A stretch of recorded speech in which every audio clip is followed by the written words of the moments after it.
আদ্দিন হাসপাতালের post operative ওয়ার্ডে মাত্র ৩ ঘন্টার ব্যবধানে মৃত্যু হয় ৬ নবজাতকের। গত ২৭ মে ঈদের আগের দিন ভোরে এই আকস্মিক মৃত্যুর ঘটনায় কারণ উদ্ঘাটনে তদন্ত কমিটি গঠন করে স্বাস্থ্য মন্ত্রণালয়।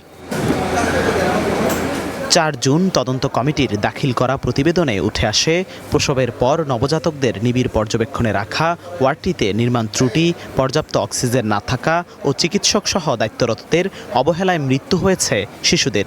তার পরদিন কেন হাসপাতালের লাইসেন্স বাতিল করা হবে না তা জানতে চেয়ে কারণ দর্শানোর নোটিশ দেয় স্বাস্থ্য অধিদপ্তর। ভবিষ্যৎ হোক নিরাপদ, বিনিয়োগ হোক বিশ্বস্ত, আর আমার পছন্দ সল্ট বে। ওয়েলকাম টু সল্ট বে। হাসপাতাল কর্তৃপক্ষের দেয়া জবাব সন্তোষজনক না হওয়ায় বৃহস্পতিবার বাতিল করা হয় হাসপাতালটির লাইসেন্স। এরপর থেকেই ছাড়পত্র নিয়ে রোগীদের হাসপাতাল ছেড়ে যাওয়া শুরু হয়। সিজার হয়ে গেছে, আজকে রিলিজ দেবে।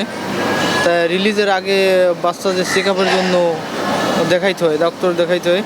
তা আমরা আলাপ করলাম, বলছে যে না, আমাকে কার্যক্রম বন্ধ।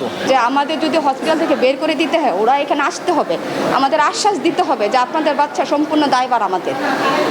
এখন আমাদের বাচ্চা অক্সিজেন চলতেছে, আমরা কোথাও সিট পাবো না। এতগুলো বাচ্চা একসাথে বেরোলে কি সিট পাওয়া যায়?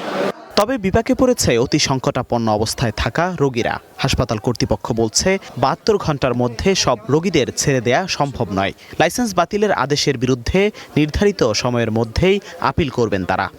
সরকারের যে সিদ্ধান্ত নিয়েছে সেই সিদ্ধান্ত পুনর্বিবেচনার জন্য নির্ধারিত সময়ের মধ্যে আমরা আপিল করব।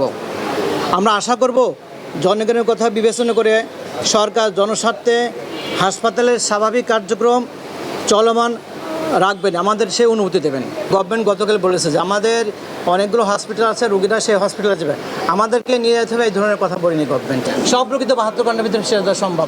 নতুন রোগী ভর্তি না নিলেও আপিলের পর লাইসেন্স বাতিলের চূড়ান্ত সিদ্ধান্ত না আসা পর্যন্ত চিকিৎসা কার্যক্রম চলমান রাখতে চায় হাসপাতাল কর্তৃপক্ষ। এদিকে হাসপাতাল ও ভুক্তভোগী পরিবারগুলোর মধ্যে মধ্যস্থতাকারী আইনজীবী শিশির মনিরের দাবি, হাসপাতাল নয় বরং প্যাথোলজি সেন্টারের লাইসেন্স বাতিল করেছে সরকার। জিহাদুল ইসলাম, ওয়ান নিউজ, ঢাকা।